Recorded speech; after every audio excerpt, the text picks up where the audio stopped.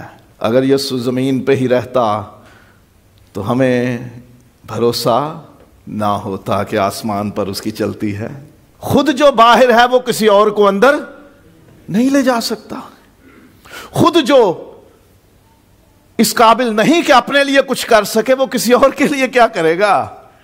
ہمارا خداوند جب آسمان پہ اٹھایا گیا ہے تو ہماری عبادتوں کو اس نے خوبصورت کر دیا ہے، ڈیکوریٹڈ کر دیا ہے، مزین کر دیا ہے، آراستہ کر دیا ہے، ان کی شو بڑھا دی ہے، ان کی رونق بڑھا دی ہے، کیونکہ ہماری عبادتوں میں سردار کاہن یسوع خود ہے، اور ہمارے لیے درخواست اور منت اور التجا بھی وہی کرتا ہے۔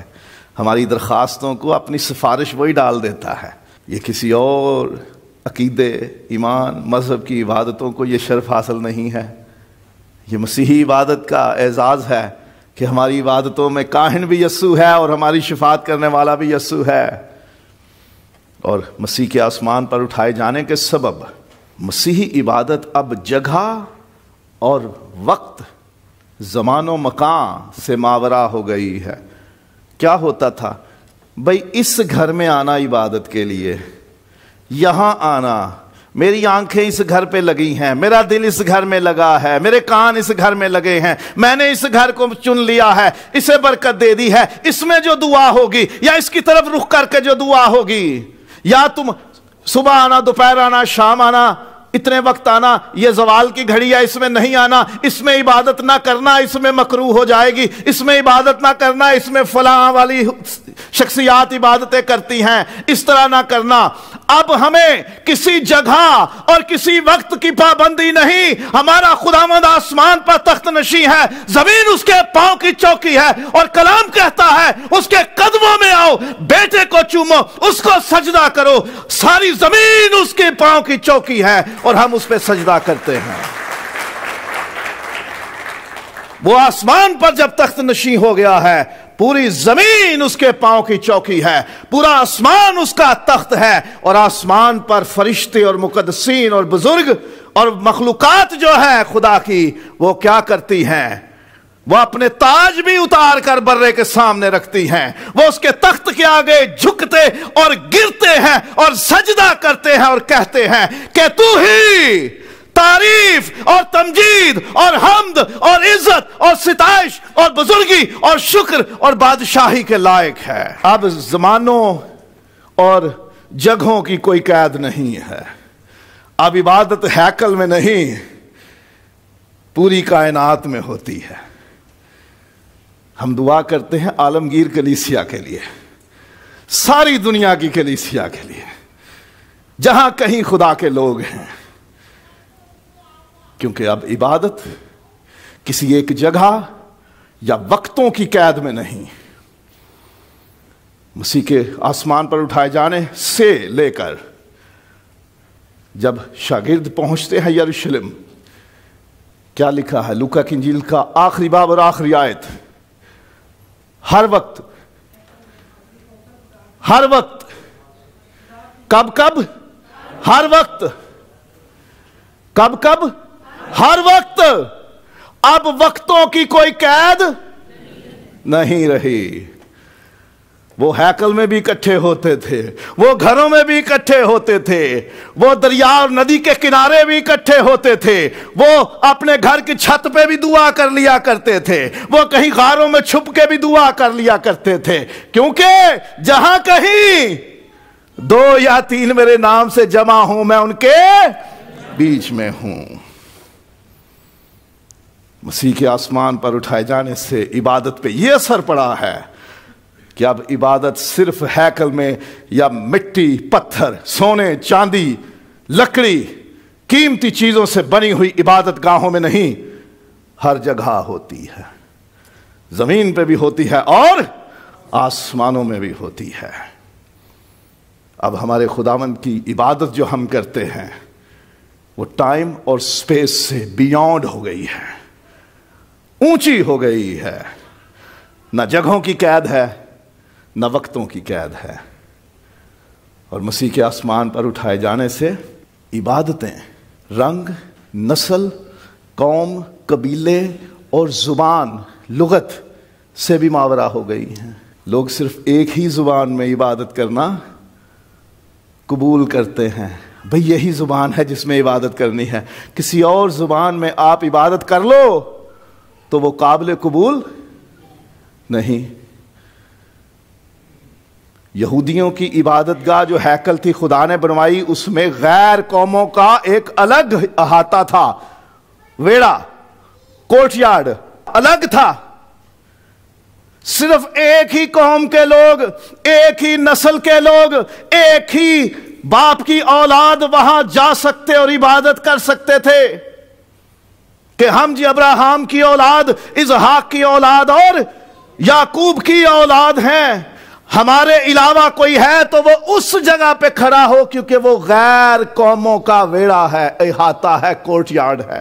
لیکن جب مسیح خداوند آسمان پر اٹھایا گیا اور تخت نشین ہوتا ہے تو دانییل نے پرانے عہد نامے میں ہی بتا دیا تھا، دانییل باب نمبر 7 اور اس کی 13ویں اور 14ویں آیات، کہ جب آدم ذات سا شخص قدیم الایام یعنی خدا کے پاس پہنچایا گیا، اسے تخت پہ بٹھایا گیا تو کیا ہوا؟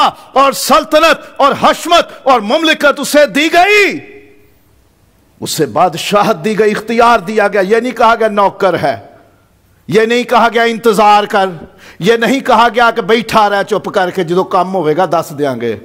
اسے دیا گیا کیا؟ سلطنت، حشمت اور مملکت اسے دی گئی، تاکہ کیا ہو؟ سب لوگ اور امتیں اور اہل لغت، ہر زبان بولنے والا، ہر قوم سے تعلق رکھنے والا، پوری دنیا میں جہاں کہیں بھی لوگ آباد ہیں، ہر جگہ سے تعلق رکھنے والے لوگ اس کی خدمت گزاری کریں۔ یہاں لفظ آیا خدمت گزاری، اسی لفظ کا دانییل میں ترجمہ کیا گیا 3 باب میں، جب بادشاہ مورت بنواتا اور کہتا ہے کہ تم اس مورت کی عبادت کرو، وہی لفظ یہاں ترجمہ کیا گیا خدمت گزاری کریں، اس کے نوکر بن جائیں، اس کے حضور ہاتھ باندھ کر کھڑے ہوں۔ اور یاد رکھیے دانییل کہاں بیٹھ کے لکھ رہا ہے؟ یہ غیر قوم بادشاہوں کے درباروں میں، ان کے محل میں، ان کی دی ہوئی جگہ پر مکاشفہ لکھ رہا ہے، نبوت لکھ رہا ہے۔ اسے معلوم ہے کہ جس کو بادشاہ بنایا جاتا ہے ساری دنیا کے گھٹنے اس کے آگے جھکتے ہیں، گردنیں اس کے آگے جھکتی ہیں۔ وہ اپنی مورت کھڑی کر دے تو لوگ اسے سجدہ کرتے ہیں، اگر کوئی اسے سجدہ نہ کرے تو بادشاہ کا دشمن، مخالف اور غدار سمجھ کر اسے مار دیا جاتا ہے۔ وہ اس ماحول میں لکھ رہا ہے کہ بادشاہ زمین پر جو ہیں وہ قائم رہنے والے نہیں، ہمارا بادشاہ جو انسانوں سا دکھتا ہے، وہ جو تخت پر بٹھایا گیا، ساری سلطنت اس کی ہوگی، اور ہر ایک قوم، ہر ایک قبیلے، ہر زبان بولنے والے لوگ اس کے آگے جھکیں گے، گریں گے، سجدہ کریں گے، اس کی نوکری کریں گے، اس کی غلامی کریں گے، اس کی عبادت کریں گے۔ اب کسی ایک قوم کا خداوند نہیں، وہ کسی ایک قبیلے کا خداوند نہیں ہے۔ ہاں لکھا ہے یہودا کے قبیلے کا ببر، وہ جو داؤد کی اصل ہے۔ ہاں لکھا ہے کہ وہ اسرائیل کا ستارہ ہے۔ ہاں لکھا ہے کہ وہ اسرائیل کی کھوئی ہوئی بھیڑوں کو بچانے، چھڑانے، ان کو ڈھونڈنے آیا ہے۔ ان کو نجات دینے آیا ہے۔ جب یسوع آسمان پر تخت نشین ہو گیا ہے تو وہ کسی ایک قوم کا نہیں رہا، وہ تمام جہان کا خداوند ہو گیا ہے۔ وہ جہانوں کا، وہ قوموں کا، وہ قبیلوں کا، وہ امتوں کا خداوند ہو گیا ہے، اور ہر ایک قوم، ہر ایک قبیلہ، ہر ایک زبان بولنے والا اس کے آگے جھکے گا، سجدہ کرے گا اور اس کی عبادت کرے گا۔ ہر ایک قوم میں سے، ہر قبیلے میں سے، ہر رنگ اور نسل کے لوگ، ہر زبان بولنے والے۔ اسی بات کو مکاشفہ 7ویں باب میں دیکھیے۔ ان باتوں کے بعد جو میں نے نگاہ کی تو کیا دیکھتا ہوں، مکاشفہ 7واں باب 9ویں آیت، کہ ہر ایک قوم اور قبیلے اور امت اور اہل زبان کی ایک ایسی بڑی بھیڑ جسے کوئی شمار نہیں کر سکتا، سفید جامے پہنے، کھجور کی ڈالیاں اپنے ہاتھوں میں لیے ہوئے، تخت اور برے کے آگے کھڑی ہے۔ کہاں؟ تخت ہے، اس کے اوپر برہ ہے، یعنی خداوند یسوع ہے، اور اس کے سامنے کھڑی ہے، اور بڑی آواز سے چلا چلا کر کہتی ہے کہ نجات ہمارے خدا کی طرف سے ہے جو تخت پر بیٹھا ہے، اور برے کی طرف سے، اور سب فرشتے اس تخت اور بزرگوں اور چاروں جانداروں کے گردا گرد کھڑے ہیں۔ پھر وہ تخت کے آگے منہ کے بل گر پڑے اور خدا کو سجدہ کر کے کہا آمین۔ بائبل میں جہاں کہیں آمین پہلے ہے، اس کا مطلب ہے کہ جو میں کہنے لگا ہوں وہ سچ ہے، میرا ایمان ہے اس پر۔ جب آمین بعد میں آئے تو پھر مطلب ہوتا ہے کہ میں اس سے متفق ہوں، ایمان کے ساتھ اتفاق کرتا ہوں۔ پہلے آیا آمین کہ جو کہنے جا رہا ہوں وہ سچ ہے اور اس پہ میرا ایمان ہے۔ حمد اور تمجید اور حکمت اور شکر اور عزت اور قدرت اور طاقت ابد الآباد ہمارے خدا کی ہو، آمین۔ 5ویں باب میں دیکھیے، 5ویں باب میں ویسے تو 9ویں آیت سے شروع ہو جاتا ہے، اور وہ یہ نیا گیت گانے لگے کہ تو ہی اس کتاب کو لینے اور اس کی مہریں کھولنے کے لائق ہے، کیونکہ تو نے ذبح ہو کر اپنے خون سے ہر ایک قبیلے اور اہل زبان اور امت اور قوم میں سے خدا کے واسطے لوگوں کو خرید لیا، اور ان کو ہمارے خدا کے لیے ایک بادشاہی اور کاہن بنا دیا، اور وہ زمین پر بادشاہی کرتے ہیں۔ کاہن کا کیا کام ہوتا ہے؟ عبادتوں میں رہنمائی کرنا۔ ہر ایک قوم، ہر ایک قبیلے، ہر ایک زبان بولنے والوں میں سے خون سے لوگ خرید لیے تاکہ وہ کاہن بن جائیں، خدا کے حضور اس کے تخت کے سامنے کھڑے ہوں۔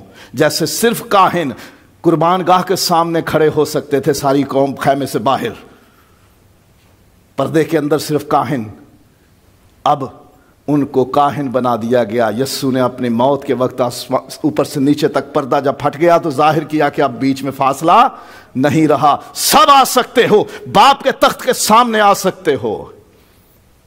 تو کاہن کا تو کام ہی عبادتوں سے تعلق رکھتا ہے۔ یسوع نے جب لوگوں کو چھڑایا ہے تو عبادتوں کے لیے چھڑایا ہے، اور وہ زمین پر بادشاہی کرتے ہیں۔ اور جب میں نے نگاہ کی تو اس تخت اور ان جانداروں اور بزرگوں کے گردا گرد بہت سے فرشتوں کی آواز سنی جن کا شمار لاکھوں اور کروڑوں تھا، اور وہ بلند آواز سے کہتے تھے کہ ذبح کیا ہوا برہ ہی قدرت اور دولت اور حکمت اور طاقت اور عزت اور تمجید اور حمد کے لائق ہے۔ پھر میں نے آسمان اور زمین کے نیچے کی اور سمندر کی سب مخلوقات کو، یعنی سب چیزوں کو جو ان میں ہیں، یہ کہتے سنا کہ جو تخت پر بیٹھا ہے اس کی اور برے کی حمد اور عزت اور تمجید اور سلطنت ابد الآباد رہے۔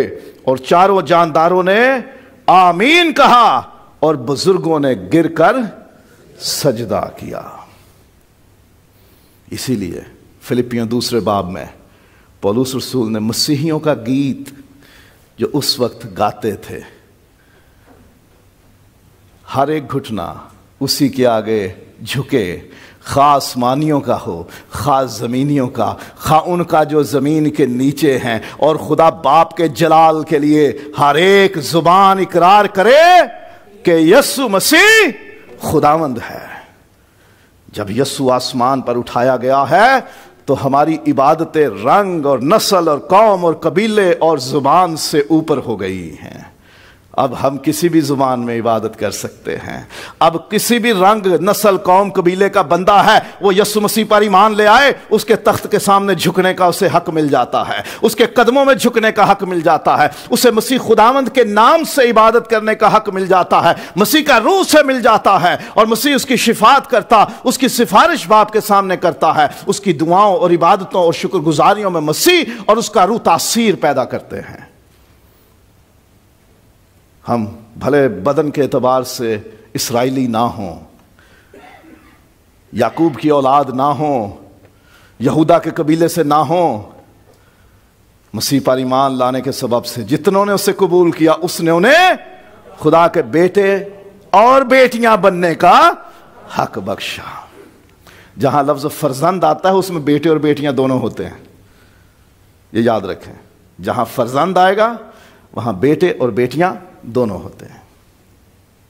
تو مسیح خداوند کے آسمان پر اٹھائے جانے سے یہ تبدیلی آئی ہے کہ اب صرف ایک قوم کی عبادت قبول نہیں ہے، ہر قوم جو یسوع کے نام سے کرے گی اس کی عبادت قبول ہے، اور کسی بھی زبان میں کرو قبول ہے۔ کتنی زبانیں ہیں جو ہم نہیں جانتے، لیکن جب آسمان پہ ہوں گے، برے کے تخت کے سامنے ہوں گے، تو انہیں ایک نیا گیت سکھایا گیا، کس زبان میں ہوگا کوئی نہیں جانتا، لیکن سب وہی گائیں گے، جو بھی گائیں گے ایک ہی آواز، ایک ہی لفظ، ایک ہی سر، ایک ہی لے، ایک ہی تال ہوگی۔ ہماری زبانوں کا فرق مٹ جائے گا جب ہم یسوع میں آ جاتے ہیں۔ نہ کوئی یہودی رہا نہ یونانی، نہ ویشی نہ سکوتی، نہ غلام نہ آزاد، نہ مرد نہ عورت، مسیح سب میں سب کچھ ہے۔ ہماری عبادتوں پہ یہ فرق پڑتا ہے مسیح کے آسمان پر اٹھائے جانے سے کہ رنگ نسل قوم قبیلے اور زبان سے اوپر، ماورا، بیونڈ ہو جاتی ہے، اور مسیح کے آسمان پر اٹھائے جانے سے ہم خوشی سے عبادت کریں، مجبور ہو کے عبادت نہیں کرنی۔ کسی کا کوئی رشتہ دار ڈی سی آفس میں چھوٹے سے درجے پر ملازم ہو تو وہ دوسروں کو پکڑ پکڑ کے لے کے آتا ہے، کوئی کام میں آتا، دسو بندہ لگا ہے اپنا، ایسا ہی ہے۔ اور جن کا خداوند، جن کا یسوع، جن کا بچانے اور چھڑانے والا، جن کا محبت کرنے والا، جن کے لیے جان دینے والا آسمان پہ تخت نشین ہے، کیا وہ عبادت میں مجبور ہو کے آئے؟ کیا وہ پریشان ہو کے آئے؟ کیا وہ سجے ہوئے منہ لے کر آئے؟ تنگی میں آئے؟ خوشی سے آنا چاہیے، میرا یسوع ہے، اس کے تخت کے سامنے جانا ہے، اس کے پاؤں کی چوکی پہ سجدہ کرنا ہے، اسے مبارک کہنا ہے، اس سے لپٹنا ہے، اس سے چومنا ہے، اور اس کے بدن اور خون کو کھانا اور پینا ہے، اس کی برکت سے بھر جانا ہے، اس کے روح سے بھر جانا ہے، اس کی شفاعت لینی ہے، اس کی سفارش سے میری درخواستیں پوری ہونی ہے۔ میں تو بھاگ بھاگ کے جاؤں گا کیونکہ میرا یسوع رہتا وہاں۔ خوشی ہونی چاہیے، جس سے محبت لگی ہو، جس کے ساتھ کوئی تعلق جڑا ہو، پج پج وہ بوئے اگے جائیدا ہے، بھاگ بھاگ کے اس کی طرف جائیں گے، کوئی طریقہ مل جائے اس کے دیدار کا، اس کی شکل دیکھنے کا۔